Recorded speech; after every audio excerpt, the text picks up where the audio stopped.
Mga ka-Republic, ilang oras mula ngayon malalaman kung end of the road na ba para sa talk and text? Hahalikan na ba nila ng paalam ang pinapangarap nilang Grand Slam? Mamaya ay may pagkakataon ang Magnolia Hotshots na angkinin ang karangalan bilang kupunang tumapos sa mataas na ambisyon ng tropang 5G. May bitbit na twice to win disadvantage, lalo pang bumigat ang bagahe ng TNT dahil day-to-day ang estado ng kanilang tirador na si Calvin Oftana.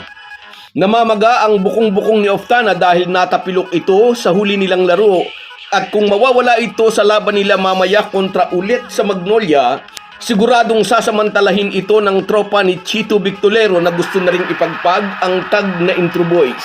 Samantala, inactivate na ng Ginebras LA Tenorio kapalit ni Bon Pisumal. Bahagi ito ng paghahanda ng Ginting sa playoffs. Ayaw na ni Tim Cone na magkaroon pa ng Game 2 sa bakbakan nila ng Converge Fiber Xers sa Biyernes. Pag-uusapan po natin yan, pero bago ang lahat ay maglalambing po ako sa inyo na isubscribe ninyo itong ating channel, at kung di masyadong makakaabala ay i-like at paki-share na rin ninyo. Malaking bagay po yan sa aming mga vlogger. Maraming salamat. Mga ka-Republic, hawak ng Barangay Ginebra ang twice to beat advantage, ngunit kung si Coach Tim Cone ang masusunod, ayaw na niyang magkaroon pa ng Game 2. Inamin ng American mentor, nagsasanay sila para lang sa isang laro. Ibig sabihin, seryoso talaga si CTC na wag nang bigyan ng second chance ang Converge.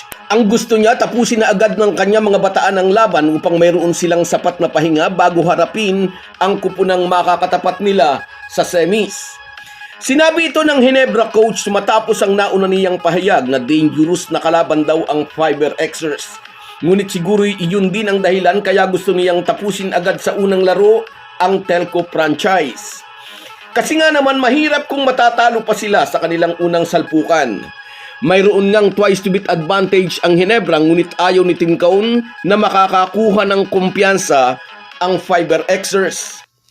Kaugnay pa rin ng preparation sa playoffs, inactivate na ng Ginebra ang 40 years old na LA Tenorio kapalit ni Bon Pisumal na inilagay naman sa unrestricted free agency. Ito ang nakitang solusyon ng American coach sa kagustuhan niyang ibalik sa active roster si LA Tenorio. Bago ang under-16 Sheba qualifier, si Tenorio ay nilagay ng Ginebra sa UFA with rights to salary para matutukan nitong mabuti ang obligasyon bilang coach ng Batang Gilas. Ipinalit kay LA si Jason David sa lineup ng Ginebra, at sa unang laro ni David, naging best player ito sa laro ng Ginkings laban sa Northport Batang Pier. Kaya nakuha niya ang tiwala ng Ginebra coach na nagsabi gusto niyang manatili si David sa active roster kahit bumalik na si LA Tenorio. May edad na si LA Tenorio, hindi na siya simbilis ng dati. Ngunit ang diskarte at ang calming presence nito sa floor ang kailangan ni CTC mula sa kanyang veteran point guard. Kung kailangan ni Tim Cone ang presence ni LA Tenorio sa oras ng krusyal na laban, marahil ay mas higit ang pangangailangan ni Chot Reyes sa presence ni Calvin Oftana sa pakikipagharap ng talk and text sa Magnolia Hotshots mamaya. Ngunit mukhang hindi tiyak kung makapaglalaro ang tirador ng tropang 5G sa do-or-die game nila kontra Hotshots. One miss you die dito ang TNT. May bit-bit silang twice to win disadvantage.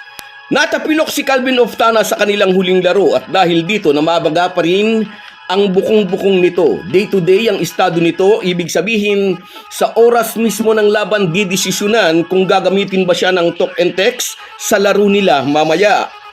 Kung hindi makapaglalaro si Oftana, mababawasan ang mga tirador ni Chot Reyes sa labas, at sabihin pa malaking kabawasan ito sa kanilang firepower. At tiyak na sasamantalahin ito ng mga bataan ni Chito Victolero na gusto na ring ipagpag ang tag na Intro Boys. Sobrang krusyal para sa TNT ang laro mamaya dahil dito madidesisyonan kung ito na ba ang end of the road para sa kanilang kampanya. Hahalikan na ba nila ng paalam ang pangarap nilang Grand Slam? Mamaya kung papalarin, hawak ng Magnolia ang pagkakataong angkinin ang karangalan bilang kupunang tumapos sa mataas na ambisyon ng tropang 5G. Ngunit hindi rin dapat pakasiguro ang hotshots. Pwedeng strategy lang ng TNT ang pagsasabing baka hindi makapaglaro si Calvin Oftana. At kung halimbawa mang totoo, nariyan pa naman sina R.R. Pugoy, Glenn Cubuntin at Simon Inciso. Pag sinuwerte rin sina Kelly Williams at Boy Eram kasama si Kim Orin, baka makahirit ng isa pang laro ang TNT. At alalahanin natin, hindi pa pumuputok ang laro ni Jordan Heading. Ngayong back against the wall na ang TNT, baka bigla itong magpasabog ng puntos.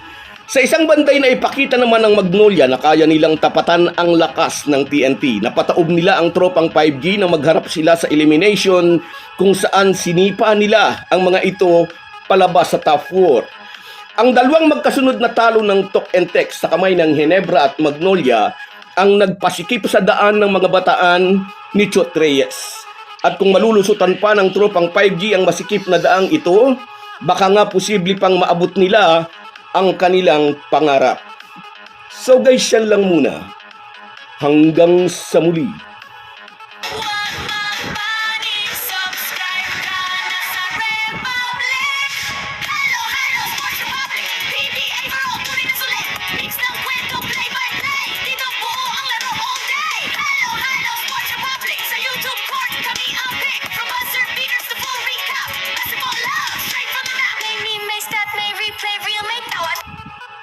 Kung wala po kayong mga viewers namin ay walang magtatagumpay na vlogger.